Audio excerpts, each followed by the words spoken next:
Hey folks, it's Lindsey Huddles from SPS back in the building for another great episode of the SPS Edge Show. And no, you're not seeing triplicate. Nothing's wrong with your camera. There's an additional great face on here, back from the past, but always with us, Coach Orlando Watkins back in the building. Coach O, how you doing? Outstanding. How's everybody doing? We're doing great. Of course, we got Mr. Terry McCord Jr. has been holding us down. The growth that Terry has continued to have, as you can imagine, Orlando has been great, keeping it together, holding us down. We're back for another episode. But as we said in our title, this will be the AAU edition, along with welcoming you back. We'll spend a lot of time back in the building for another great episode. We'll spend some time talking. That's what happens, Terry, when you got all this great technology. Believe me, I've been over there to that spot that Coach O is, and this technology abound. Believe me. So, what I was going to say is, as we said, had a great time over these past few days, spending some time with some great AAU programs, and we'll talk a little bit more about that, particularly for Coach Orlando. Before we get to Coach O, how you doing, Terry? I'm good. I'm excited for it. Whenever you hit me up and was saying that we're gonna get Coach O back and it's gonna be an AAU special, I was excited. I want to hear about the teams and hear what's going on in the AAU world. Man, it's growing. You got NILs. You got different talks of professionalism that's gonna happen at such a young age. I'm excited to hear about it. Yeah. Well, let's get right to it, man. First of all, I got a chance to go to the Piston game last night. Shout out to my guy Juwan. I almost said Juan Rickman, who's up this way with Ferndale getting ready, but I say Juan Wyndham, great friend from years past. He had a health scare a while ago, so he couldn't go with us. So my dad and I went to the game, but then I got to spend some time with him yesterday. Pistons were successful over Trae Young. I don't know if Trae Young had like a quiet 20-some-odd points, but he wasn't the Trae Young that we knew about like that. But then guess who I saw in the building, at the time? I saw our good friend, and great sponsor, Horatio Williams, there with Chaunceys Buddy Willis Jr., the 2022 Mr. Basketball. I saw a couple of those cats hanging out. Yeah, it was great to see them. And wow, seeing Horatio, he's all over the place, and he's all over the SPS Edge Show. You know, he's one of our great sponsors, Horatio Williams and Horatio Williams Foundation, along with Dick's Sporting Good, as well as Gilead Sciences. But the game was great and had a good time. But let's just talk about Chaunceys. He was just recently crowned the 2022 Mr. Basketball in the state of Michigan, and well-deserved, man. I mean, look at this young man's resume. He was Mr. PSL, and you were there for that crowning, right, Orlando, at Oakland University. The 2022 Michigan Gatorade Player of the Year, Terry, as well as being the 2022 Mr. Basketball. His coach, George Ward, rightfully so, was campaigning for Chaunceys, probably since the beginning of the season. Every time he had success, which was quite often, Chaunceys and both Coach George Ward sat in the winner's chair during the SPS post game, and he laid out the plan. So if anybody was trying to figure out why they should select him, it was quite understood. And on top of that, this nice young man, I enjoy kicking it with Chaunceys, has overcome some great tragedy, as you know, Orlando, and as you as well, Terry. I made you aware, losing his beautiful sister, but his mom, Carol Bay Bush, has been a stalwart and has really been, holding on. And that young man, deservedly so, has been Mr. Basketball. So when I would have George Ward in the chair, Orlando, I would challenge him, as George is always ready for a challenge. I said, well, give me the cons on Chaunceys. He said the con was, Terry, that he made it look too easy. Some guys have the ability to be so good at the game, so cerebral, that it may look like they're not working that hard, which can be a knock on him. And I appreciate him saying that because it made me pay a little bit more attention. He's a pass-first kind of guy. He wants to get his teammates involved. There is no ego in this kid. And if it is, he only brings it out between the hours of like 12 and between 3 a.m.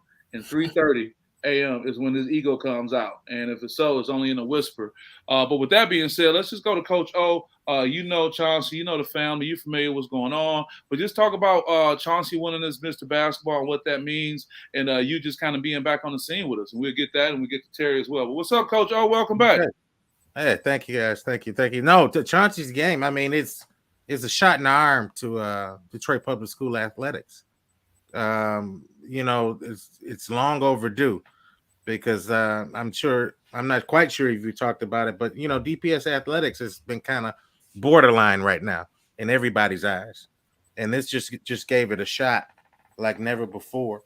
And my hats off to Chansey and especially Coach Ward. Coach Ward is my guy. He's a fantastic coach. He's incredible. And I have to agree with Coach Ward when we're talking about Chaunceys Game. And I'm not sure if Terry knows it, but his game reminds me, and correct me if I'm wrong, he reminds me like BJ Armstrong. He does have that sort of game where he's so smooth. And so, it appears that it's just everything he does seems effortless. Mm-hmm. You don't see him sweat. And BJ was like that. I used to say, my God, he's slow. But then if you look at it, well, no, he's not. The guy is just that smooth. He's quick as lightning. But looking at it, and everything's so smooth that you it's hard to comprehend. So my hat's off to him, and just as a Detroit Public School coach, thank you for the work that you've put in, and thank you for putting Detroit Public School League on your back, and sort of highlighting us and reminding folks, the type of talent that comes from Detroit. Absolutely. That's Matt Long. He said he definitely made it look easy, especially versus us. He had a bird's eye view. Matt's over there at Melvindale. Shout out to you, Matt. Thanks for supporting what's going on. Yeah, man. I'm sorry that you guys caught the brunt of that. They end up seeing King early on in the playoffs, but your guys were fighters. I will say that about you, Matt, and the guys over at Melvindale. So we definitely look forward to seeing some more success from you guys going forward. Terry, you've always kept a close ear to what was going on to the local hoop scene and whatnot. Hearing about Chauncey, hell, just watching me in my interviews, Chauncey's been a staple. I got to the point where I'm like, man, he'd be sitting in the winner's chair. I'm like, man, you need to be doing the interviews now. Probably Chauncey, Willis, and George Ward have the most interviews with SPS based on the Nitro hierarchy of them winning games. So give me your take on Chauncey Willis winning the Mr. Basketball right now, Terry. Well, whenever you told me he won Gatorade Player of the Year, I automatically knew that's like the next step to winning Mr. Basketball. So it's good to see that, he was able to cap it off. But I mean, really, it just allows me to grow more in love with the game. Seeing a player that has an unorthodox way of playing where it's like too smooth or too lax, but it just allows me to enjoy and appreciate the game so much because as long as he's efficient, I love it because it's like, although it's a con and we're not really seeing the typical way of being played, but we're seeing him be very successful with it. So I think it's really cool. And, his coach and the community, I believe that it's a whole campaign. It's similar to like a political campaign. Everybody has to be on board and shouting your boy out to get him that Mr. Basketball award. So I think it just shows how strong that King community is. We hear all the time here in Lansing the talent in Detroit, especially the PSL League. The Detroit Public League. So, just to see them win is no surprise, but it's always really cool. And it just adds more motivation to get to the Breslin next year. Yeah, it does. And they also, as much as they were pushing for state championship in both football as well as basketball, they did, in fact, Orlando, have Mr. Basketball as well as Mr. Football. So they've been getting down over there at King High School, man. They cannot be denied what they're doing. So we want to give a special shout out to Chauncey Willis, great young man. The irony, I got to see him last night, and I'm sure I'll be seeing him much more. Let's stay with this. MHSAA Finals and semifinals and finals are coming up. And I must say, man, if I had a bracket for high school basketball, my bracket would have been busted. If that bracket was based on the teams that I had personal relationships with, the Hamtramcks, the Cass, the Kings, the Orchard St. Lake Marys. I mean, gee whiz. Those are teams you could have bet on, man. But this is March Madness, not just on the collegiate level, but on the high school level as well. And neither of those teams have been able to make their way up to the Breslin. I have my daughter this weekend, and I just have to prioritize her. I won't be at the finals or whatnot, but MHSAA has been gracious in extending me the credentials, and I got to talk to my guy Jeff over there, and he was cool with everything. But we'll be keeping a close eye on everything. But what I do want to stay on before we kind of jump back in, Orlando, I want to go back to you right now and talk about. We got brother Kevin Marshall saying, "Hey, my brother."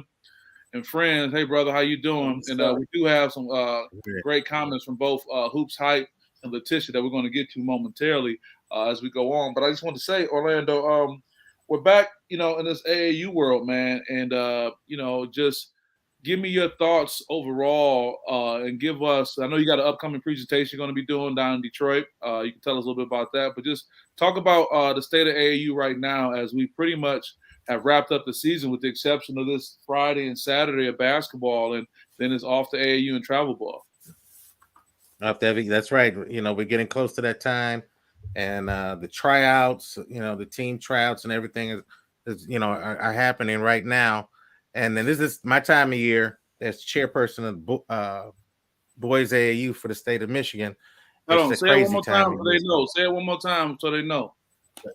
Chairperson of Michigan AAU boys basketball. So this is year 5 for me. Year 5. And this is a wonderful part of the year and a horrible part of the year for me. Right now, and I've had discussions with you before, and I've discussed it really a lot, is the nature of AAU right now. AAU, the term AAU has become just a blanket term for any basketball team that plays in a tournament on the weekend. And it's gotten to a point where it's ridiculous right now. AAU is something separate. There's travel basketball, there's that gym shoe circuit, and then there's AAU. There's club teams, travel teams.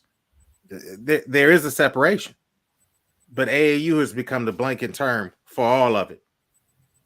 And unfortunately, the good and the bad is termed AAU. I'll get calls from angry parents because unfortunately my name is listed on the internet with my number directly to me as AAU chair. And I'll get called from parents telling me how horrible this AAU tournament that their kids attended, and they had to pay $30 for the weekend to attend. And I have to say, I'm sorry, sir. That's not an AAU sanctioned event. So it's becoming really an issue. And I know on a national level that we're starting to address it, really starting to get the National Association's lawyers involved and really sending out some letters to some clubs and, tell them, they can't, put AAU out there. What is it? Yes. Yeah, it is. It's Kevin Marshall. It's sad that they list AAU for some of this crap that's out there. It's absolutely sad. Just to give you an example, I was telling you, Lindsay, the other day that we have an AAU group on Facebook, and we created that book to sort of promote AAU sanctioned events and AAU clubs. And we opened up that group, and we have other travel teams and club teams. And let me make this perfectly clear. I have absolutely nothing. There's nothing wrong with, club teams or travel teams.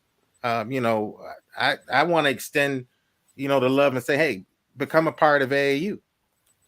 But they are getting upset because I'm not allowing them to post their tournaments, or I'm not allowing them to recruit for players in our group. It's an AAU group. There are other Facebook groups out there that deal with grassroots travel basketball club teams of that nature. Go there and post your information. What a lot of these teams don't understand, and what I can never wrap my head around, is that there's a lot of teams in the state of Michigan that are AAU affiliated and registered, and they never really even compete in AAU sanctioned events. They have found that the insurance that AAU offers with just the membership protects them on that level in their practices and for the kids that play. And they utilize AAU strictly for that. So what a lot of people don't know is that $14 membership for each kid, the $16 for the adult, it's insurance. And along with that, allows you to apply for practice insurance during your practices, travel, and things of that nature. And it's virtually $30 club fee and $14 a child. Do you find sometimes, Orlando, teams are misrepresenting themselves as AAU when they're not, or do some of the long-standing travel programs do they have that distinction? I just think that common terminology is just thrown in there. But is there some misrepresentation at times? there's definitely misrepresentation at times, more times than any. I have actually had I had a team that claimed to be an AAU team that was in the AAU tournament, insisted upon it, played in a tournament up north, rented out an Airbnb, destroyed the Airbnb.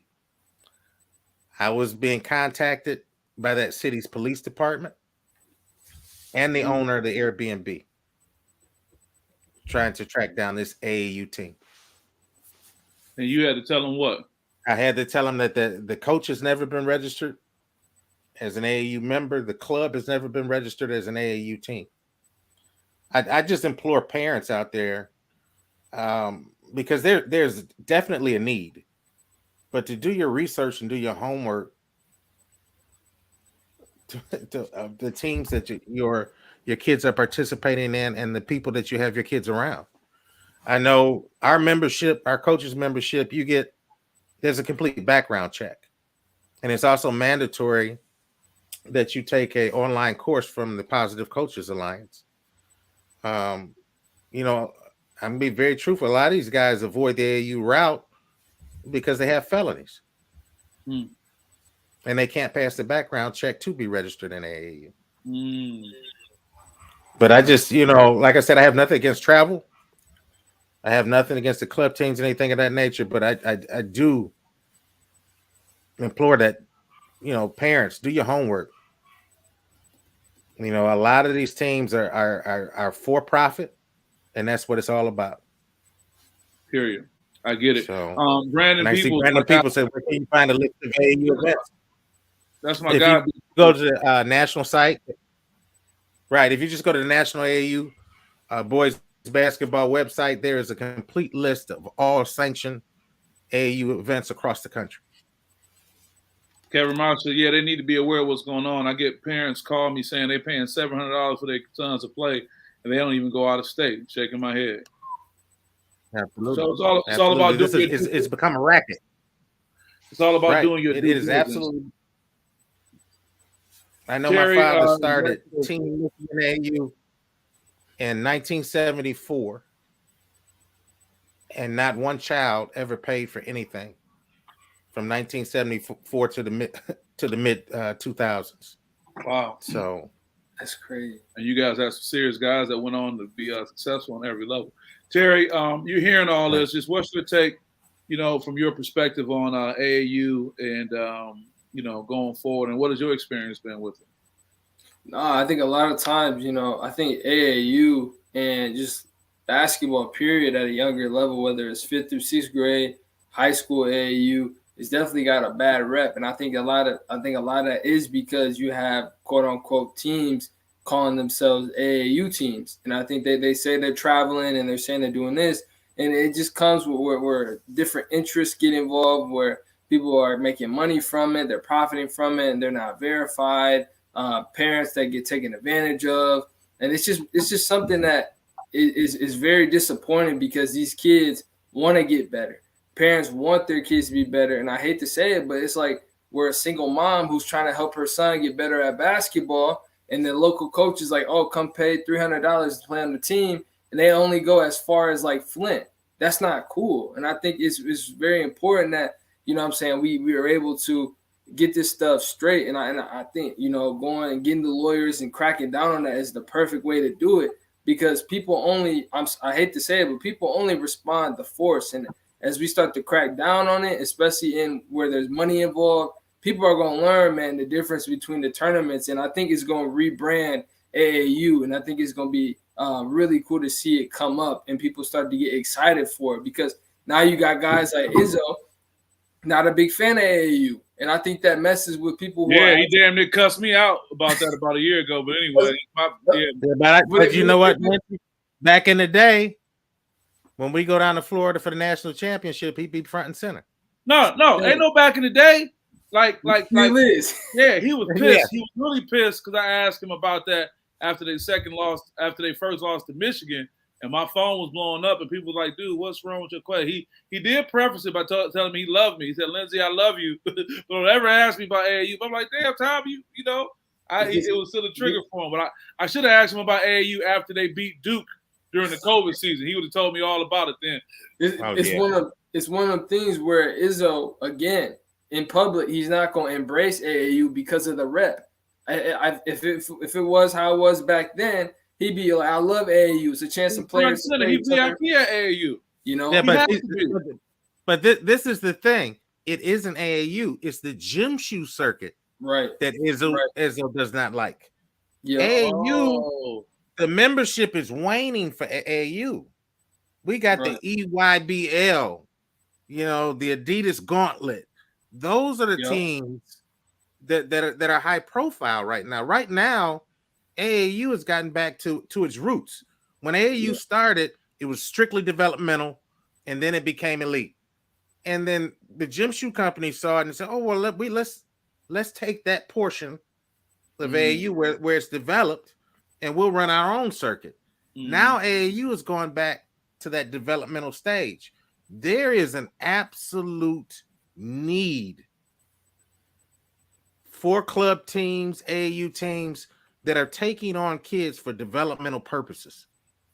I have parents just blowing up my phone. I have kids just looking for teams, but every team now, and it could be Joe Blow on the corner at the rec center. I'm looking to hit the travel circuit. I got to travel. My team is elite. I need only the best. There is no developmental anything anymore. Well, with that, what we're going to do is kind of transition. So I think what I'm trying to take from this from an objective standpoint, even though I'm well immersed in the subject because I'm with you guys, I'm on the scene, is as my guy Dennis Reed, a high school classmate of mine, says, there's levels to it.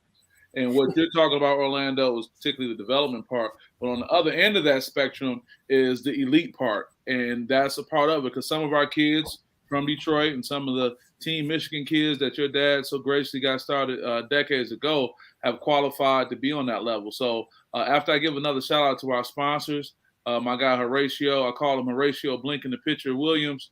Appreciate my brother. April 11th, we'll be down at MGM for a great event with great coaches coming in from all over. Big Sporting Goods, of course, and Gilead Sciences. I had the pleasure, man, of not only being involved with the USA basketball family, but getting a chance to catch up with my guy, Coach Don Showalter, recently. Shout out to USA basketball and all the things they have going on. That shield is one of my most favorite images ever, and I must say this shield was a significant part of me starting SPS because I closed my eyes one day and you said, what would I want? And that shield came up. It's always been a great thing for me to look at and to strive for. So fortunately, just being a Detroit hustler, as we say, Orlando, I kind of like Terry too, just being proactive and getting out there. I reached out and I was able to connect with USA basketball years ago. And that is the man right there, Coach Don Showalter. That's us out in Vegas, man. He has had the most wins as it relates to these under 16, under 17 teams. Gold medals abound. And he's really pretty much the gatekeeper as these guys transition, from a high level college to pros. I mean, there's not a pro in many cases he hasn't touched. So I talked to Coach Showalter actually earlier this week. We were on a call. I was like, Coach, tell me what I need to be telling these young people out there. Because as you guys know, I always like to, get the message out there. And he talked about the importance, Terry, of these 5 pillars that the athletes should really focus on.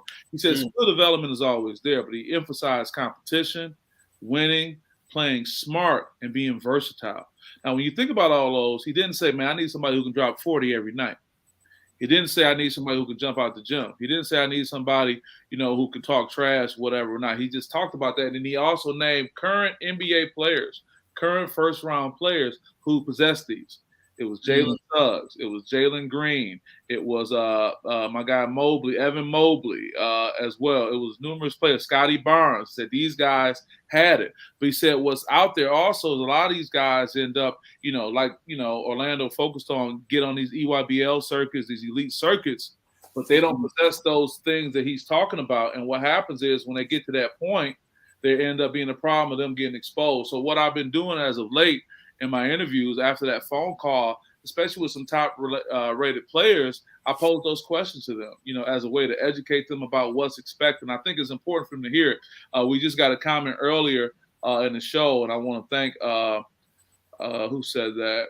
It was a Hoops Hype interview. He said your interview with Juwan was awesome. The way he talks to a 14-year-old is amazing. Salute. Hey, I got a salute too, man. Yeah. Quan Stenners, that's my guy right there already out the gate. Not because he's 6'6", Orlando, 8th grader, puts it on the floor like a point guard and can bang, but his maturity, which has a lot to do with his aunt, Sister Fondren, what's her name? I want to say Teresa Fondren, who's had him since he's been 8 years old. In this case, it's probably like, half of his life, if you will. But it was something about his spirit, man. The question I pose, and anyone who's watching, if you want to see this guy, who we probably can call a phenom and put a phenom watch on him, go to SPS Edge or go to my Facebook page, and you can better see Jaquan Stennis, SPS Edge on YouTube. But here's the thing, Terry. I said, man, what do you say to people who tell you that, you got to score, you should be scoring 40, 50 points? He said, man, after the game, I go tell him, man, I'm only 14. I'm not Superman. Like, so it's just dead at all at Orlando. It's just like he's dealing with it head on. Nice young man. He was actually at the Pistons game last night as well. But, I was blown away by his interview. Like I said, the maturity that he possessed and whatnot. But with that being said, I posed that question to him, which was great. And I'll talk about, I'll just transition right into it. I was able to experience him over at the old Redford Academy, your former high school, Orlando. I did see you wrote on the bathroom wall, Orlando was here. I was there. When it was Benedictine High School. But the reason I was over there was the invite came from my guy, Mikey Williams, who's actually my nephew. That's a story within itself. He's the all-time assist leader at Western Michigan University, Terry. He's my guy, my frat as well. And he was over there supporting Coach Reaves, which is a name that is well known amongst Detroit Public School basketball, who had took a 5-year hiatus, but now he's back. He has what we call a basketball factory. For all those watching, go on the SPS platforms. You can see the extensive interview I had with both Mikey Williams as well as Reaves. And just talking about basketball being back, and it was something that Ray is doing in particular. I'm noticing all these guard drills, Terry. I saw it, yeah. You guard heavy over here. I said, what's up? He said, man, everybody a guard. He said, because a coach is not recruiting a 6'4" center in college. And he's really big on transitioning guys to get that way. He even has some of Hamtramck's seniors over there, particularly Herschel Marion, working nice. So he's all about helping these guys get to school. Orlando, you should be familiar with Reaves from being on the scene, his time spent. Just what's your familiarity with him, and what do you think about one of the veterans coming back into the game? Well, I mean, we all think about stepping away after a while. You get a little tired, but after watching, are you talking to yourself? You talking to yourself? You talking in the mirror when you say that? No, yeah, maybe. But watching your interview is just amazing. It's good to have the guys with that sort of dedication. He said Sunday to Sunday we're in the gym, Terry. He said we're here Sunday to Sunday. Sunday to Sunday. Right. I remember the guys I came up. That's the group of guys that I came up with when I first started coaching, and I was an assistant. That Thanksgiving morning, Christmas Eve, we're in the gym. We celebrated your birthday. It's your birthday. Okay, we're gonna have your mama bring a cake up. We're gonna share it. Mama bring the cake to the gym. Bring the cake to the gym. We're gonna cut it up for everybody. Everybody have a slice, and then we're gonna get back and start working. Let me stop you for a second. Let me just stop you for 1 second on that. You and I both know in 2022, the argument, the pushback, the challenge a coach is going to have the majority of the time when he's saying your son need to be in the gym despite it being his birthday, and that mama saying it's his birthday, he should be able to come. We got something planned for him, etc. Am I right in saying that? Look here. Not only it's your birthday, he has to babysit his younger siblings. Because I got to go to work, or I got to go out, and any other number of things. It's good to see Coach come back, old school. Because he made the comment in that interview that the door is open for anybody. I'm gonna bring some of my girls up there. That'd be dope. That'd be dope. And he's probably watching this. That'd be dope. Terry, you got a chance to do your due diligence and watch some of the interviews, whether it's Jaquan Stennis, whether it's Coach Reaves, whether it's Mike Douglas. Just what's your take on these people who clearly have a pedigree, but you being a basketball aficionado that can appreciate good quality content, what was just your take overall when you kind of touch base with these and listen to these guys? I think one thing I noticed is that, when he was talking about him coming back into the game, I just appreciate his diligence just to focus on one school and be able to have everything, focus on one kind of area of development, and that's bringing in kids and really investing in them. He was talking about how he got multiple offers to coach somewhere else, but he was getting offers right as soon as he came back. He was getting multiple right, offers. and the superintendent was loyal, supported him. That shows, man, like support and loyalty will bring you so far for a program. When you got a guy that feels so supported, that wants to invest and come out of retirement and be able to want to go hard again, that's how respect and support is so important. And it's really cool to see, coaches do different drills with them and really just pour into the kids, and then the kids can take that when they get older, and then the new generation comes. So it's really cool to see him really pour into it. It's a basketball factory. So in anything that's called a factory, they're about business and they're about developing athletes into phenoms. So it's really cool to see, him be able to come back, and his story of coming back at not saying he's old, but man, just to bring that old knowledge back to the game and really bring it to these players. Well, he did have that influence on Mikey Douglas. So that's why, and Mikey is probably the premier trainer in the region right now. Shout out to Albert Maz. Albert Maz, Terry. I love Albert. That's my guy. He said, man, I ain't even like being teammates with people who did that. It's my birthday. I can't come today. I love it, Albert. What you say? Tell him, Albert. Hey, Albert was giving these dudes the side eye like, come on, dog. If anything, man, they could go do something afterwards. Just go. Right. No, that's that all-day celebration. It's my birthday. Birthday week now, months. They got birthday weeks and months now. Yeah. And what you say, Orlando? The whole month. What you say, Mama, bring the cake to the gym, and everybody can get a piece of cake, your birthday cake right there with your teammates. Oh man, that's crazy. Yeah, we want to welcome Coach Reaves back. I appreciate him letting me come over and spend some time over there with the program. Not only Jaquan Stennis, man, he got some young monsters over there, man, getting ready. Kason Mays, I want to say. I'm going off memory with some of the other young men. Stephen Jones, very confident young man. I mean, he got 8th graders, man, that's ready to get at it. 8th graders. So we'll definitely see. So now I want to be able to go to another portion. It's kind of the opposite part of the spectrum in Orlando. You kind of touched on it earlier when you talked about these travel teams that are on the circuit. This is the current logo they're pushing right now for R.E.A.C.H Legends, but this is what they've been known for.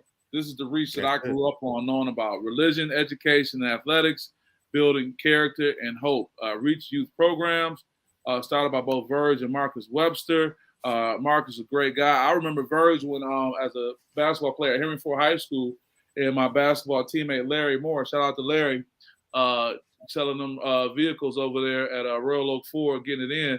We would go over on the east side because Larry originally grew up on the east side. So we go over to the St. Rita, not to be confused with the famed St. Cecilia that Coach Orlando was wearing, but St. Rita, we would go over there, man.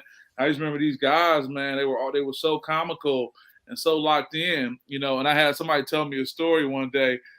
Actually, somebody told me a story today, and if Marcus can hear this, it'd be cool. He said somebody was mad at Marcus. One of the guys was a disgruntled 15, 16-year-old, as if that can ever happen, right? He was like, man, forget them, man. Forget Marcus. Forget Virgin them. And he said his peer turned to him and said, man, what you mean? He said, ain't none of our daddies coming over here spending all day with us, helping us play basketball. And my homeboy said, I had to eat that right there. He said, right there. He was right. Because you get that, I'm not getting the time I want or getting the attention, or I don't like the name they gave me. Moni Williams giving us some feedback on our race. She said, hey, the OG is back, and he must have been on extended vacation. Welcome back. Looking forward to y'all college segment. I posted a question. I hope y'all answer. Great show. We'll definitely answer your question, Moni. We love it. I love your profile pic, too. We'll definitely answer the question. But, yeah, man, I want to talk about R.E.A.C H, man. I spent some significant time with them, and we'll be spending some more time with them going forward. Shout out to a number of their players, my guy Tyler Spratt. George Farmington, you guys are familiar, is over there at Reach. A number of guys who are coming on board. Marcus and Moses Blackwell, outstanding freshmen over at Warren. Lincoln are on board with Reach, doing some great things. I can go on and on. But, man, let me just say that to be a young guy growing up, and it's amazing how all this is coming to play. I was a guest of Juwan Wyndham at the Piston game last night, and I knew Juwan because I used to play at the YMCA Orlando on 7 Mile and Lasher. And the normal time to play for the kids our age, Terry, is from 3 to 5 p.m. Then you got to get your little butts up out of there. But because me and my guy Rico, Raymond McGore, I was just with him last weekend, we were gym rats. We would go stand up in the window and just be looking down there like, man, the big fellas is playing. And we would be saying to ourselves, we know we can play with them. We know how we can find a way to play with them. But just by being around a lot, man, the OGs eventually kind of let us in. And it helped that we was good trash talkers. We could talk a lot of trash. And they like, man, shut your little dirty. If my mama was able to actually, my mother gave me a pass. She said, if my mother ever caught me talking trash and talking dirty at the gym, she'd have to give me a pass because she know that's part of the course. So that was one time I had a pass. But I was able to those brothers, Sam Bryant, John Golden, and of course Juwan Wyndham, they took us in. But what was crazy and key about that is that from that time, Terry, from 5 o'clock to 9 o'clock, we were in a safe haven. My mother said, you know what? I know it's late. They're getting home late, but I don't got to worry about where my son is. And by being there, I was able to get those basketball hours in and be able to build those relationships. And we became reliable point guards. Like when we would go on the road or go out to Dearborn, you know, the fire department in Dearborn, the police department out in Dearborn, Orlando, where people would play at, and the Voshan Leonards and all that. And that's one of them courts, Terry. If you lose, man, you might well just pack it in. And the pressure was on. But for me to be like 8th grade, 9th grade out there where I was their point guard, where they can rely on me to make the right decision, do the right thing, it really helped me develop my game. So I say all that when I go back to these guys like Marcus Webster over at Reach and what he's doing. They're doing an amazing thing. I look forward to keep supporting them, and that's another example of a program. They're actually going to involve with the Adidas Gauntlet. So what we talked about today, we talked about the AAU, we talked about the travel teams as well, and I just think it's a good thing. What has been your take on Reach, Orlando, from what your experience has been? Reach, Marcus, and those guys have done a wonderful job. I mean, they're on the Adidas Gauntlet right now, but they, you know, their roots are in AAU. You know, their younger teams, a few of their younger teams still play AAU, but they came from AAU, and they built an extremely strong program. And that's back when, you know, AAU was really strong. You used to have legendary battles, you know, the Family, Team Michigan, Reach. These were just true wars, you know, and battles. And they've just done an incredible job, not only making incredible basketball players, but incredible young men. You know, they have served the community extremely well. So. Yeah, thank you for that. Terry, I don't know if you got a chance to do some deep diving on Reach. You're really good with doing your research all around, but are you familiar with Reach? And if not, what has been your experience with some of the top-level travel basketball programs? Orlando did mention the Family, and even during my interviews with Reach shouted out the Family. Shout out my guy, Dan Milton, did a great job talking about Reach. Hans Jones and Nicole, Dan's wife, she was trying to make a cameo. We're going to work on getting her an interview. She peeked in thinking it was just an audio podcast, not knowing she was on camera. But we'll be on camera. But you got to remember, next time you talk to Dan, always remember he's a Team Michigan man. He's on loan right now. I would graciously remind him of that, you know, and let him know. But Terry, what has been your take on Reach, or even if it's from whatever interviews you may have caught, you know, tell me what you think. No, I mean, I grew up, you know, with Reach, the Family, Michigan Playmakers, all those teams. Hey, Terry said, don't play me. I'm him. I grew up with Reach, and I know what's going on. Yeah. But it was one of those things, man. It just makes me think it's just so much talent in Detroit. And I always cheer for those teams. I know the Family, you know, now they're in the EYBL circuit. Reach is in Adidas. I cheer for those teams real hard, even to this day, because sometimes Michigan gets a big side eye when it comes to basketball talent, football talent. And so it's really cool to see the Family, Reach, you know, be able to go out and play those teams from around the country and be able to give them a run for their money and win. So I love whenever they got, you know, tons of talent coming from all over Michigan. You know, I got, you know, the Family have dudes coming from Grand Rapids, just all over the mitten, just coming to play. it'd be sometimes dudes coming from a different part of the mitten that don't even make it to practice, but they know the tournament is in Ohio and they make sure they're in Ohio. So it's really cool to see, you know, tons of talent coming together. It always makes me realize, like, yeah, I got a question for y'all. How do they choose which team? Because, I mean, it's a ton of talent. I mean, obviously you got R.E.A.C H, you got the family, playmakers, and a lot of other teams that you don't really hear about. But how do they decide which team they're going to play for? Is it like what school? They got teammates on one team, or do they got a coach they like?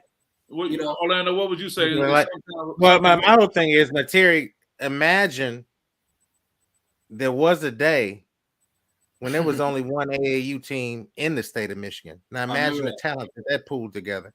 Back in the day, the only AAU team in Michigan was Team Michigan. That was the very first AAU program in Michigan. They had the talent resource of the entire state.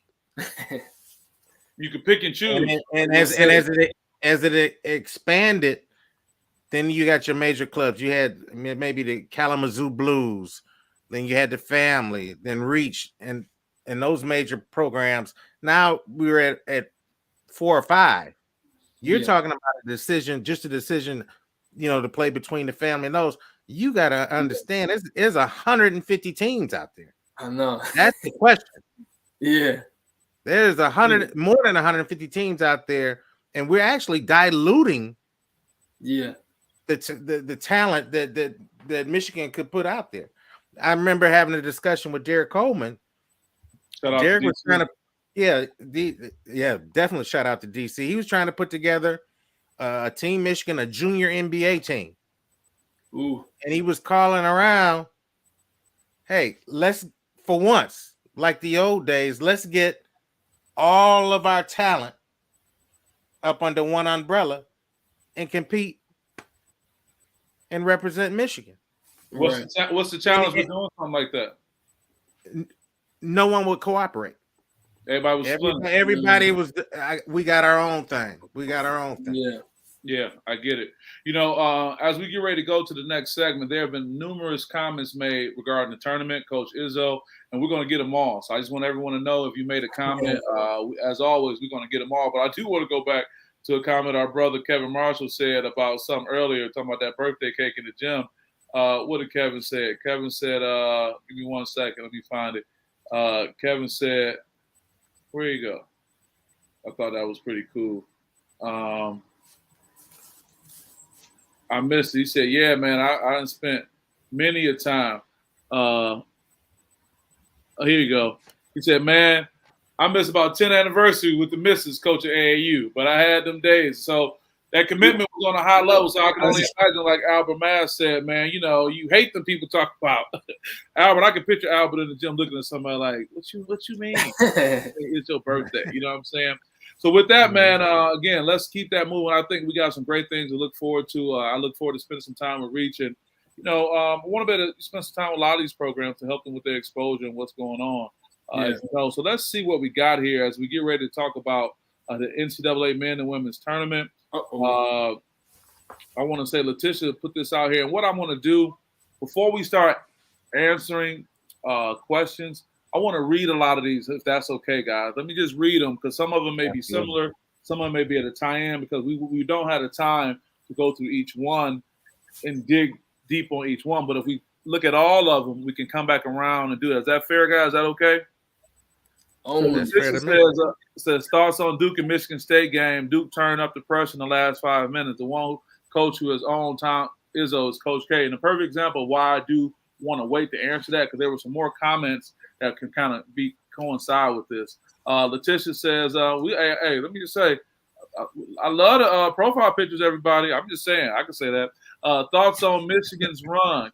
Can they beat Nova? It was great seeing Chris Webber jumping with Juwan like a little kid, and he gave a great speech in the locker room. Okay, so we'll make sure we touch on that. Mike Hoop says, is it time for Tom Izzo to give it up? He's 67 years old, and they haven't won in 22 years. When you say won, you're talking about a national championship. I asked this because former college baller Marcus Liberty says it's time. Thoughts? Yeah, shout out to Marcus Liberty. I had a chance to meet him with Stephen Brado a few years ago. We can tie that into the question that Tisha was posing too as well. Tina Boo says the moment of the NCAA tournament is when Juwan Howard held and consoled that freshman from Tennessee. What a moment. You see how these are kind of going together? I want to make sure we touch on that. Also, in the last 6 NCAA tournaments, MSU has made the second round just once. See, it's kind of like we got a theme going on right here, okay?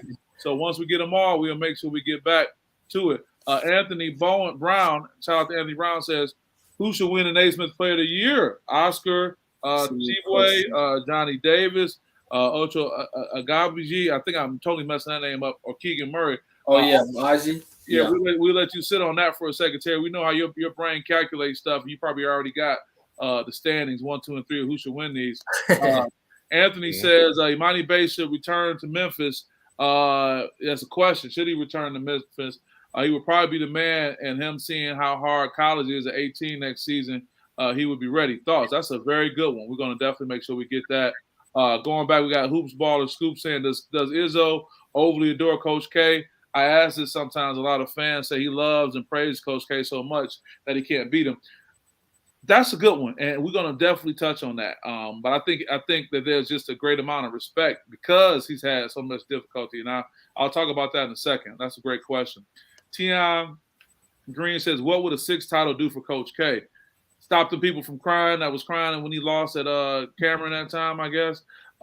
Kentucky got put out early, but why don't John Calipari ever get killed for not winning? Wow. Some say he cares about getting them to the NBA. Wow. That's what it is right there. The NBA, getting them to the league. Yeah, but he done made it, you know what? He done made it quite clear to Kentucky what he about. That's a good one. Yeah. And the last one before we go and consolidate these is, why isn't Devin Booker in the MVP race?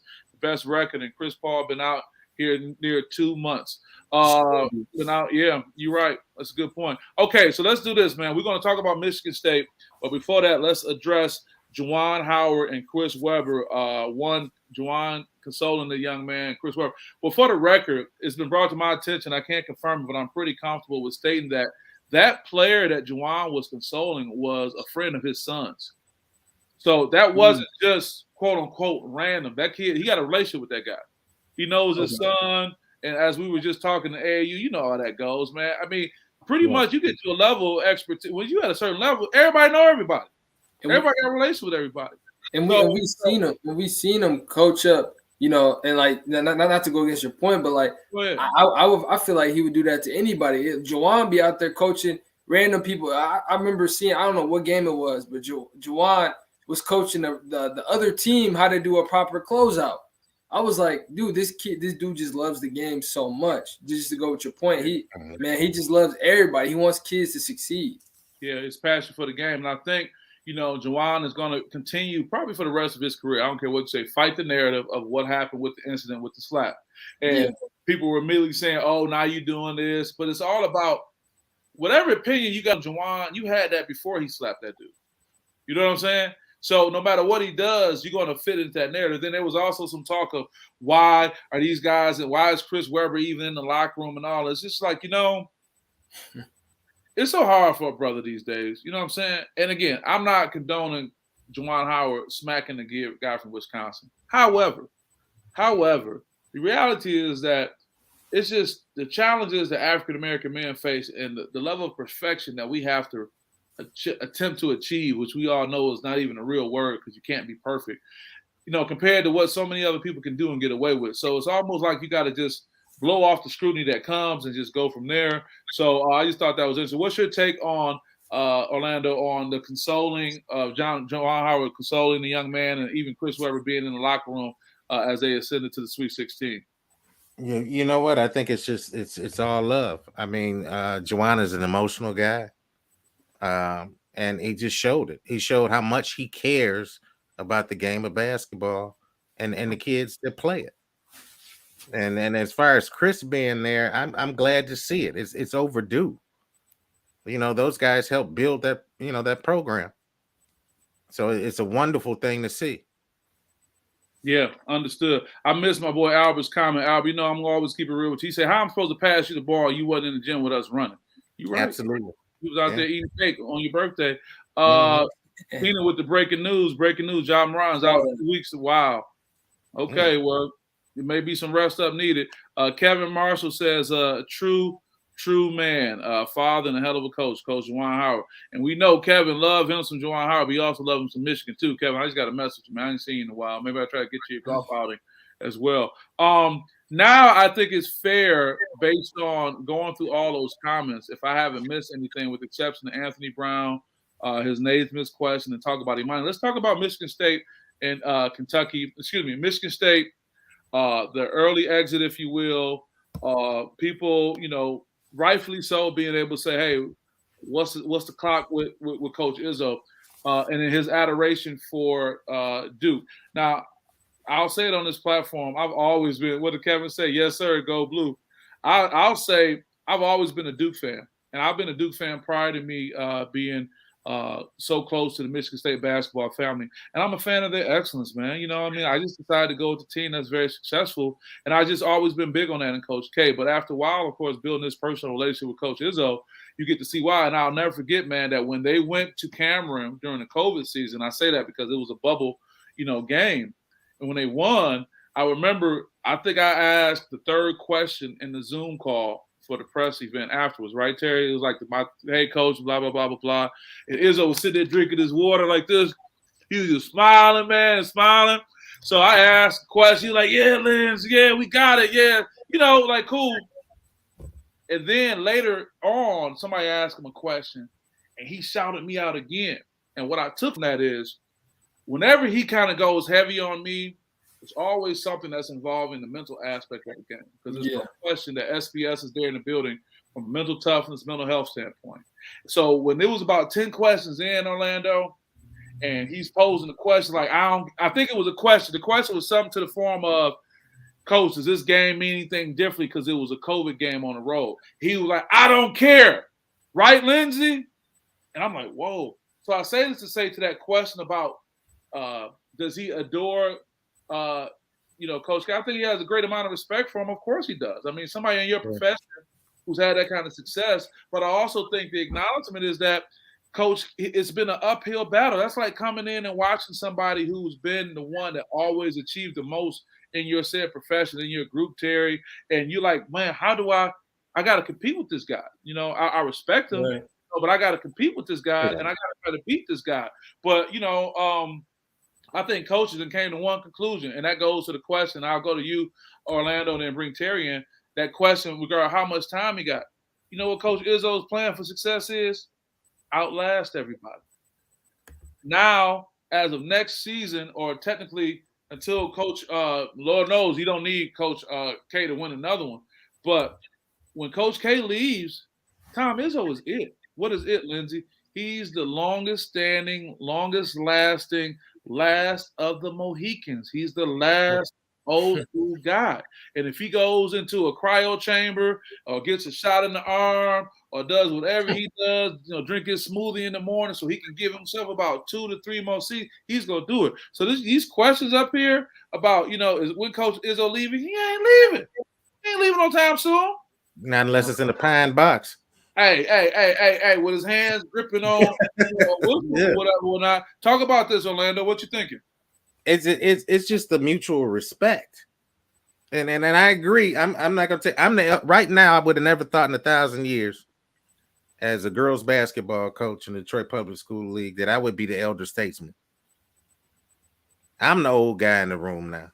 She right. And there are those king teams and that in front I couldn't do anything but admire the programs that have been built, but I'm going at them every single time trying to figure out just how I'm going to do this. Right. And I'm still coaching today. I would have quit a long time ago, but there's still some unfinished business I have. There's some teams that I still have not beaten. And that's what and they've gone through 3-4 coaches. It's just that they're getting the better talent, they're getting everything else, and I'm still just going to work. It's just a matter of very deep respect at something that has been built, and you've built something similar, but you just want to get ahead. So is that the motivation? Like, everybody got something, a carrot in front of them, and part of that is Arkansas State. So Tina Boo, shout out to you, Tina. You say, yeah, he like 13-3 versus Izzo, And no, Jim Boeheim is along as I don't disagree with that. And go back and answer that Imani question is a good one. I just saw it. Okay, we'll get that one too, Tina. We appreciate you. I really do. Right. I guess he's gonna take the Jim Boeheim route. Shit, Jim Boeheim killed somebody. He ran over somebody. Now I ain't, and he's still coaching.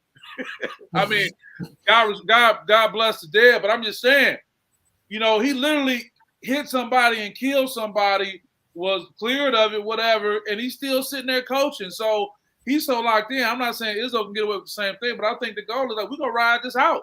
We're gonna ride out because who's gonna push out Coach Izzo? Alan Haller's not gonna push him out. No.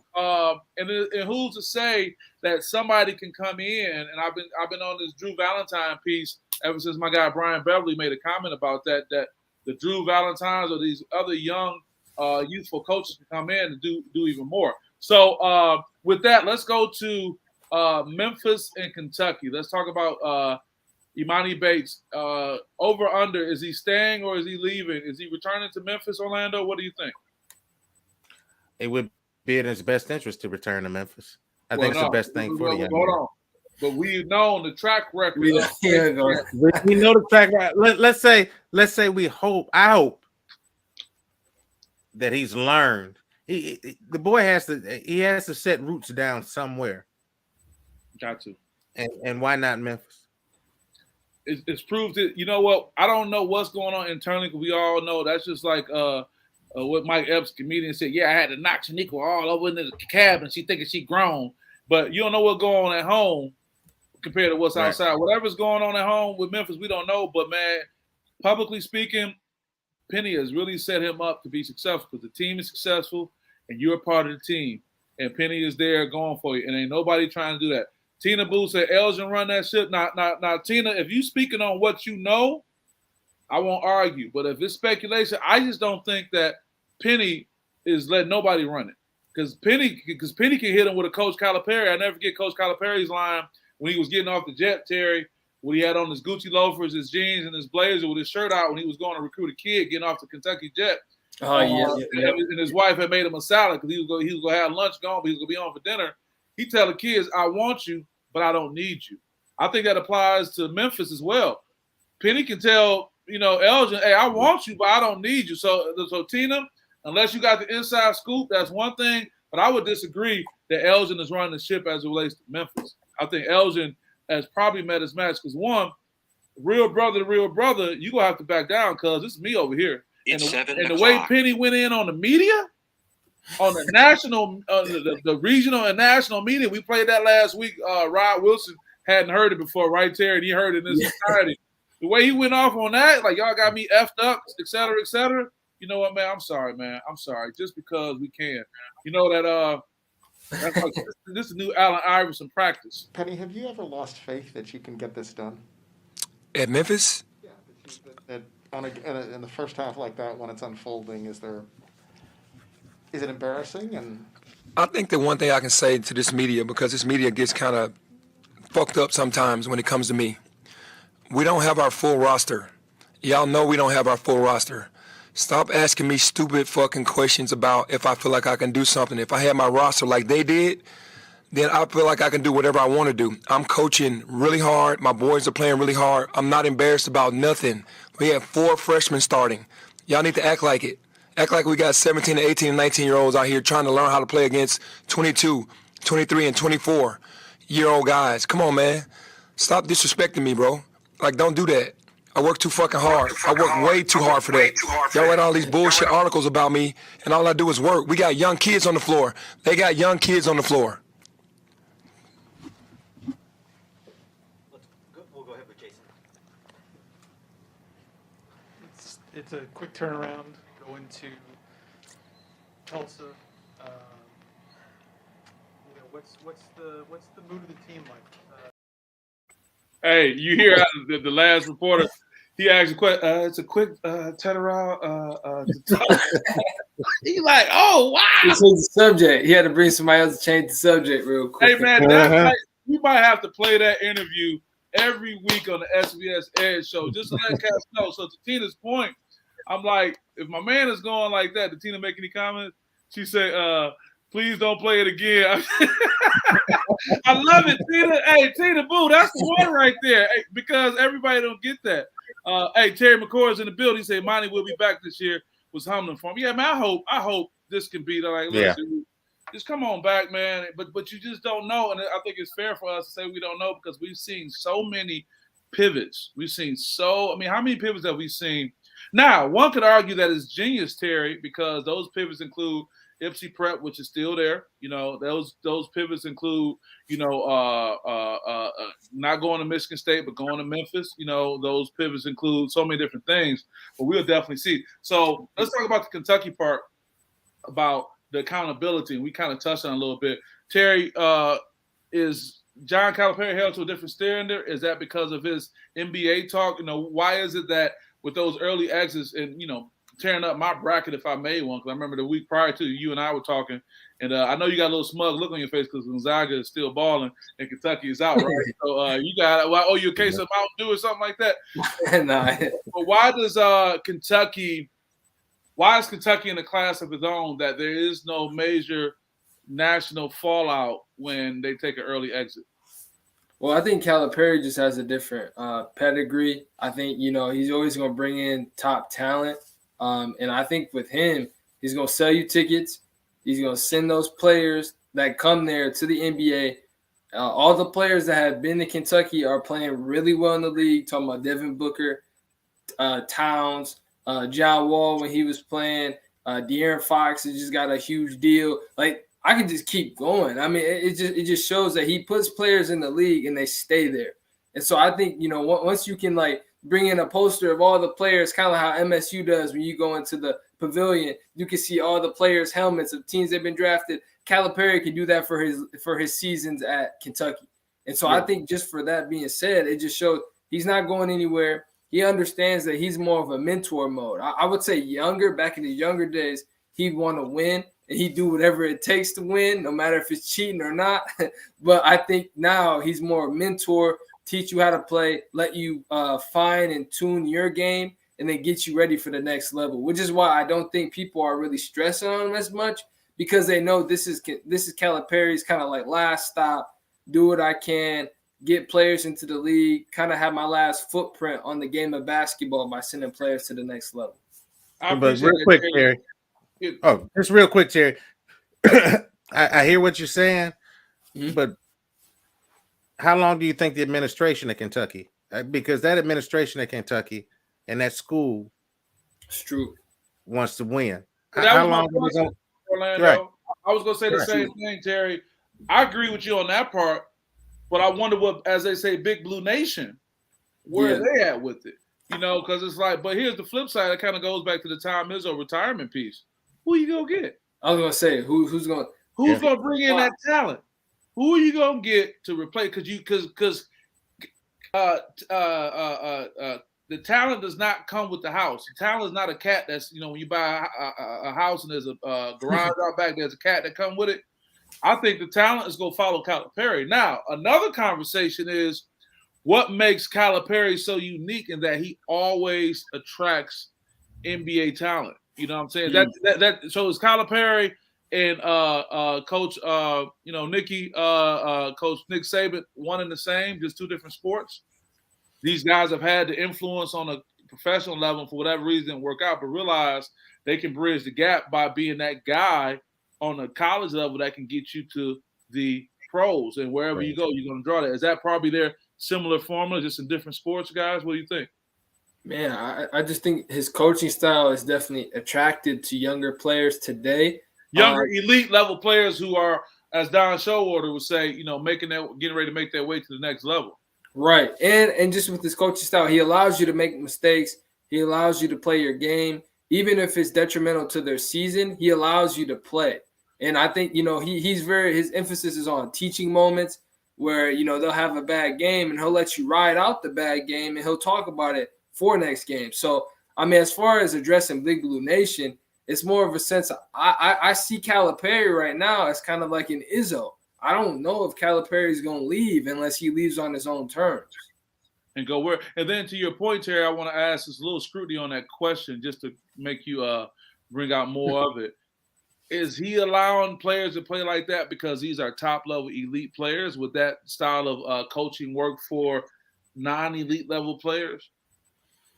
I think it does have to do with the fact that they're 4 or 5-star athletes, and I think he knows that kind of that freelance. Because I mean, I would say that Calipari and one thing that Juwan Howard does a pretty good job at. They're very parallel to what the league is doing in the NBA. How the league's play style is usually Calipari. Even we see Coach K, like he's getting dudes, rent a player. He's getting a dude for a year and they're leaving. I think they're just adjusting to that, which is a big con of what people say Izzo needs to work on, just adjusting to the new style today. And I would argue with Calipari in the past, throughout the couple of years, has had really good teams because he knows that he needs to adjust and is willing to make those adjustments. Yeah. I want to say this as we get ready to move on to the next segment, and we'll look to consolidate the things. I think the one word that obviously these national champions have, including Nick Saban in football, is credibility. Why is it credibility? Because the level they're coaching on Orlando, they have credibility to be a conduit for those players to get to the next level. So you coming to me as a college coach, I got mad credibility on the pro level compared to my peers because I've coached in the pros. So anything I'm telling you, I'm going to lead with saying this is what it takes to get to the pros. And I got other pros who are going to come in and do that. We can take that same formula and bring it to the high school level. If you've had success on the college level and you're a high school coach, when you go in and say, hey, kid, you want to go to college? You need to listen to me. So I think it's the credibility. It's almost that getting experience beyond the level that you are, having some form of success there, and then being able to step back. Hell, I think the same formula works for me in my experience, covering, collegiate level sports. Because when I turn around and go and talk to the high school kids, I'm able to transition that conversation. I just think that's how life is all the way along. Moni says, don't forget her question. Moni, let me make sure I go back and get your questions. I don't need you stalking me on the this. She said, Moni said, they're talking about the OG is back. Moni, I want to make sure I got it. Oh, okay, I got it, Moni. She says, can I do something fun? Okay, you guys. Our time is on my 5-star top 10 players. What's your sell pitch for me to come? Ooh, Moni, I didn't see this question earlier. Check you out.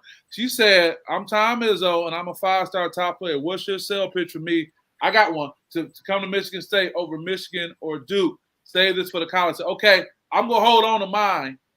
Anybody want to jump into that? What's your sales pitch? If you are, then I'll go with mine. How about that to get it started? Give you guys time to think. Here's my sales pitch because I've seen it happen. No, I got one. I've seen it happen in real life. Great job, Moni. Virtual high five, Moni. Appreciate that. Okay, here's my sell pitch. In the NBA, along with the 5 buckets that Coach Showalter talks about, being competitive, being a winner, having versatility, as well as, being smart and skilled, you got to be tough. Not only mentally tough, but physically tough. I'm going to put Jaren Jackson on the phone with you right now. Jaren Jackson, the top draft pick, went to the Grizzlies. He could have gone to any school he wanted to in the country. His dad played in the NBA. His mom was an exec with the NBA, I think now WNBA. They know the game of basketball on a high level. They wanted Jaren to come to Michigan State because I was going to physically make Jaren tough. When Jaren came here, it was the first time he got in the weight room. Now, here it is. He can point to me. Now, here's my guy, Lindsey Huddleston, who's been watching. Lindsey knows I want to get on him in a way other coaches won't get on him. I could tell you a story personally because I've had recruits. Who was my man named? Oh, man, he played for Duke, the big fella's going to come back. I remember they threw me in on a recruiting pitch one time because it was the big fella was coming. He ended up going to Duke. I want to say Kearney, the big fella. Anyway, to come back to me. But he was there. And they knew I had a USA basketball connection. So Dave was like, Lindsey, talk to him. So what they said is all about family. So I think the selling point that Tom Izzo is going to have is the physical toughness he'll help prepare you for with the NBA that a lot of teams can't really say they're going to emphasize. And the reason why that's important, because you may be a 5-star to where that's your deficiency. That's the one thing you lacking in. That's the one thing people are like, man, he's just, he's been able to play. Like, let's use Chris Webber, for example. Mr. Wilson, Rod, he talks about, him dunking on them and all that. Chris didn't necessarily play against teams that Southwestern was playing against all the time. So it wasn't part of that opportunity to build that physical toughness. I'm not in any way or form saying Chris wasn't tough, but that's the point I'm making. So my point, Moni, if that's to your liking, would be you come to Michigan State, you're going to be one of the toughest players going forward. And the respect I have in the NBA, because I'll tell you this story. The coaching staff at Michigan State, they get phone calls from the NBA about guys that they don't even play for Michigan State. That's how influential Michigan State. I know this for a fact. NBA GMs and NBA brass call Michigan State to ask them about guys who don't even play for Michigan State, guys they may have recruited. And I'm talking about this is like on draft night. They're like, hey, man, what's up with my man? So the influence is there. And I think that's a huge selling point. So let's see what Moni says. But Lindsay, it's only a few MSU players in the league. Duke can sell me better, right? Well, okay, Tina, I'm going to stay with you on that. You're right. But what do you need as a player? I watch your game film. I know where your deficiencies are. What do you need? Yeah, I know it's a lot of Duke players. Those kids will go no matter what. But you come to me, there's an opportunity. And, Tom need to start having that Calipari talk. Hey, I want you. He can't really say I don't need you. He not nowadays. What you say? Hey, thanks for catching me on that. We like, dog, right. What you think about that? What would your pitch be? I love the question too, Moni. Thank you for that. What would your pitch be? My pitch would be the family. Would be the family piece. The pitch. There is no one in the game that studies film and knows the game like Izzo. There's library, there's film, there's analytics. Nobody does it better than Izzo and his group. And the point is that we just don't care about you as a basketball player. We care about you as a human being. Mm-hmm. It's the love that we have as a group, as a whole. And I'm gonna say it, and Tina Boo's right. It's not a lot of players, but not a lot of players from MSU. But the point is, I'm gonna make sure you get a good education. I'm gonna make sure that you get that degree and that you're successful in life if you don't make it in the league. I like that. But guess what I just realized too? Tina, that point may be moot now. Because come next season, John Shire ain't gonna be able to say that. It ain't gonna be nobody going to John Shire ain't gonna be able to leverage that. He may be able to call on Duke alumni, but I think that's to my point earlier about Tom being the last of the Mohicans, being able to say, hey, this is what we got. We're going to get ready to cut this part short because I know, Terry, I definitely want to get your take on Moni's question, which was a great question, by the way. Thank you for reminding Moni. I just missed that question. I didn't overlook it. I just didn't get the chance to see it. That was a great question. But we want to be able to get a few more things in with the time that we have left for our last. But, Terry, what's your selling point to Moni's question about selling MSU over any other school to a 5-star? I guess it would be I think the two things that you guys said would definitely be mentioned for me. But I guess my last piece to kind of go with that would just be, man, about the conference. Man, the Big Ten Conference is the best conference in basketball. I got to play devil's advocate. But look at the standings right now with your bracket. That's true. That's just a one-off season. That's just a one-off season. I mean, that's true. But in a sense of me, I'd be like, you'll be able to put great film together.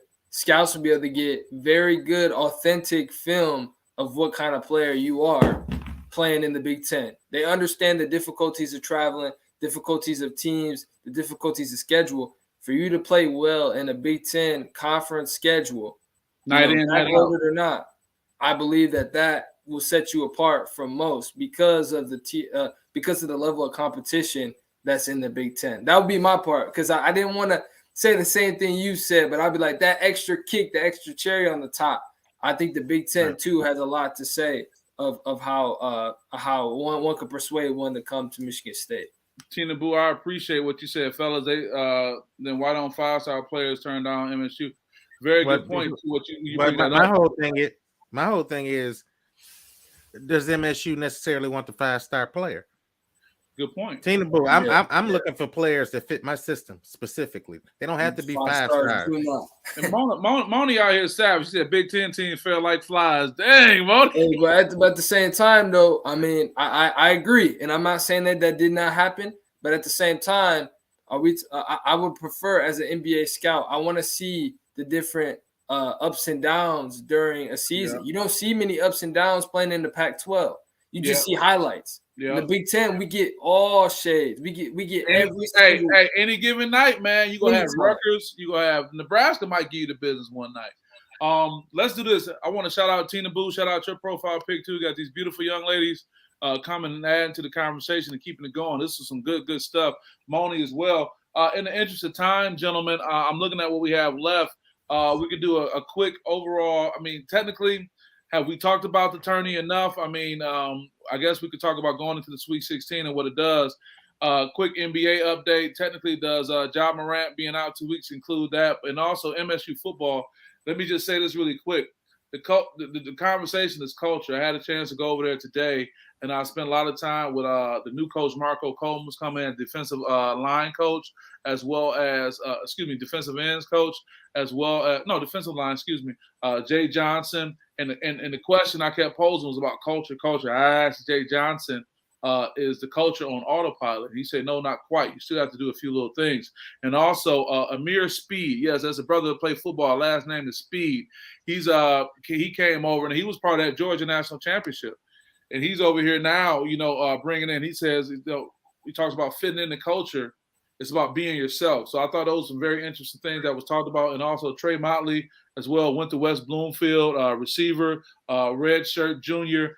He talked about going back to his freshman year, he would have taken advantage of the resources that was around him. So kind of getting over that too cool for school type stuff. So for the sake of time, how about this? I'll defer to you, Terry. You want to give us an NFL update that we can make sure we got it? Because I think that for the most part, we touched on all the subjects listed above. We talked about an NFL update and maybe something from the women's tourney, so we can check the box on that. And Orlando, you can get in where you fit in as needed, if that's okay too.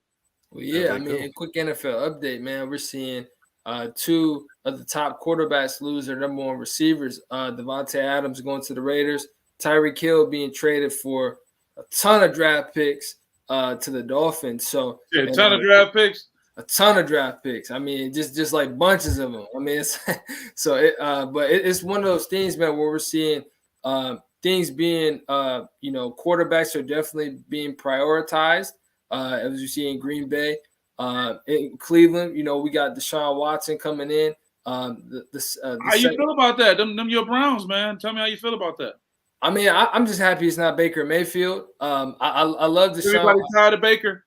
I am. But I mean, it just shows, man, we got a whole bunch of free agents that want to come to Cleveland, which I haven't heard in a long time.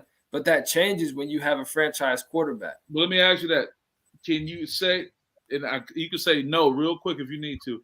Did OGB being there? I mean, Odell Beckham being there, did that make Cleveland look attractive at any point, you think? I think a little bit. But, I mean, you see Odell's willing to come back now that Baker's gone and we had Deshaun. So it's one of those things where we kind of see what was holding the Browns back. There are a lot of Browns fans that fell in love with Baker because, I mean, I have to be real. He was responsible for a lot of the success that we've had. But Baker isn't the Browns, though. Baker has also hindered the Browns in their success. And I think he would have continued to if we would have kept him and paid him. So I'm just really excited just to see the team making moves. Deshaun's in an interesting spot, man, where he could get suspended for some games if they see that he violated code. But you see the controversy, though. No, I shouldn't say it's controversy. No, I'm not going to say it because saying I just want to interrupt for a second is that the way they were going to do it is they were going to make sure that his first year salary was at a minimum. Oh, I saw that. Yeah. Now, there was a young female attorney that came on that kind of said that's kind of BS, and it was kind of a smack in the face to the, those who were victimized or allegedly victimized by him. But my guy Keyshawn came back and was like, they did the same thing for Tom Brady. This is what they do for Deflategate. Yeah. So what happens is when the league is already saying we're going to suspend you several games, what they do internally, the teams turn around and say, okay, we're going to be suspended next season, so we're going to backload your contract. So that season you be suspended would have been the season you made the least amount of money. So, I didn't know about that until now. And one could argue that, Deflategate compared to, potential sexual assault or whatever the correct terminology may be is different. But I thought that was noteworthy to put that out there. But Terry, I didn't mean to stop you on your NFL update. Please go ahead. Yeah, I mean, just going through that as he continues to just push past that and play football again, that's something to look forward to.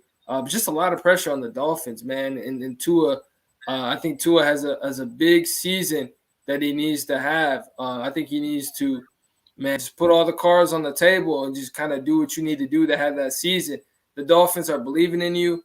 that they didn't want to trade and get Watson with all the draft picks they had, that they decided to sign a left tackle, get Tyreek Hill, and have him with Jalen Waddle and those guys. But I really – it'll be really interesting to see what they do this next upcoming year. So that's as far as I got with the NFL. I mean, we see little signings here.